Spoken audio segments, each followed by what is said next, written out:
Hello everyone. तो फिर आज के दिन मार्केट में हमें बहुत ही बुरी तरह से पिटाई देखने को मिली है इन्फोसिस के शेयर में। बल्कि इन्फोसिस ही नहीं, सारे के सारे आईटी स्टॉक हमें आज रेड कैंडल में दिखाई दिए हैं। और इस गिरावट के पीछे का रीजन था एफआईआईस की लगातार हो रही हुई बिकवाली। सो एक्चुअल में जो ट्रेंड बन रहा था एफआईआई का अब तक, वो था पॉजिटिव, यानी कि एफआईआई जो है वो अब तक बाइंग कर रहे थे। लेकिन आज के दिन एफआईआई ने हमारे इंडियन मार्केट में आईटी स्टॉक्स में बहुत ही ज्यादा बिकवाली कर दी है।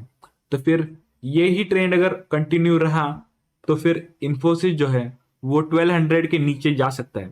लेकिन अगर एफआईआई ने बाइंग स्टार्ट कर दी फिर से, यानी कि उनको लगा अगर इन्फोसिस का ये जो स्टॉक है बहुत गिर चुका है और उन्होंने अगर बाइंग स्टार्ट कर दी, तो फिर ये स्टॉक भागने के लिए देर नहीं लगाएगा। तो फिर हमें क्या करना है? एक्चुअल में जो इन्फोसिस का जो स्टॉक है वो एक लार्ज कैप और ब्लू चिप स्टॉक है।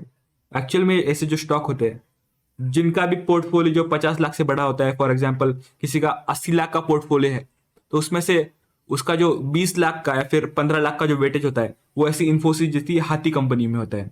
तो इन्फोसिस जो है वो एक बहुत ही बड़ी कंपनी है। ये कंपनी फेल नहीं हो सकती क्योंकि ये इंडिया की सबसे बड़ी कंपनी है टीसीएस के बाद।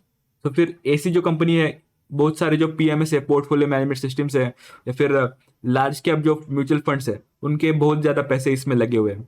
तो फिर आप यहाँ पे देख सकते हैं कि इसका जो प्राइस है 1258, लगभग एक ही दिन में 10% के आसपास ये बिखर चुका है। आपको तो पता ही होगा ये 10%, यानी कि हमको अगर अगर इसमें एफआईआई की बाइंग आ जाती है तो ये एक ही दिन में ऐसे ही भागेगा, 5% 6% ऐसे ही भागेगा।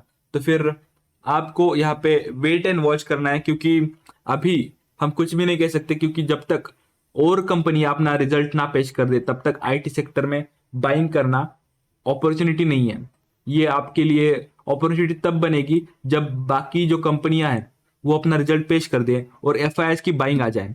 अगर एफआईआई की बाइंग आने वाली हो तभी आपको इसमें इन्वेस्ट करना चाहिए, क्योंकि जो हमारे जो डोमेस्टिक इंस्टीट्यूशनल इन्वेस्टर्स है, यानी कि डीआईआई जो है, उन्होंने पहले ही अपनी बाइंग इस इन सारे स्टॉक्स में कर चुकी है। तो फिर मुझे नहीं लगता कि डीआईआई अभी और ज्यादा बाइंग करेंगे इन्फोसिस में या फिर अदर आईटी स्टॉक्स में। तो फिर हमें सिर्फ एफआईआई की बाइंग का वेट करना है। तो बाइंग मुझे लगता है फिर भी अगर जिसके के पास एक भी स्टॉक नहीं है वो यहाँ से बाय ऑन डिप स्टार्ट कर सकता है।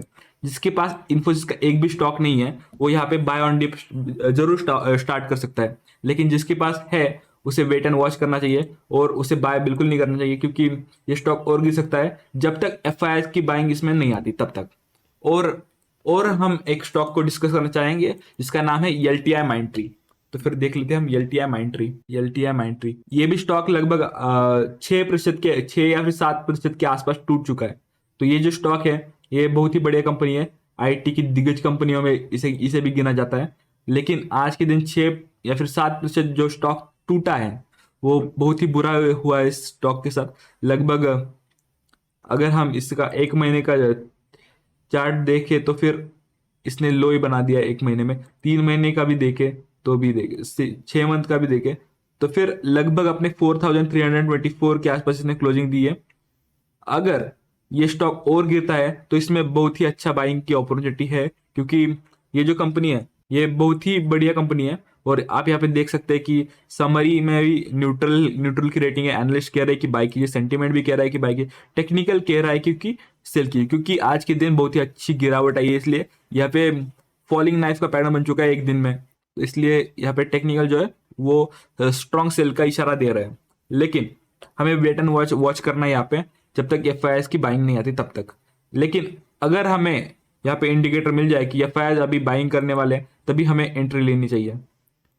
और जिसके पास एक भी शेयर नहीं है उसे जरूर और जरूर मेरी ये सलाह रही कि बाय ऑन डिप कीजिए। आपके पास अगर एक भी शेयर नहीं है तो दो दो चार चार शेयर आप यहाँ पे ऐड कर सकते हैं। तो फिर यही थी हमारी सलाह आज के मार्केट के लिए। तो फिर मिलते हैं अगले स्टॉक के साथ करने ट्रेडिंग के बाद, टीएसएल ट्रेड स्मार्ट लर्निंग के साथ। Thank you so much for watching.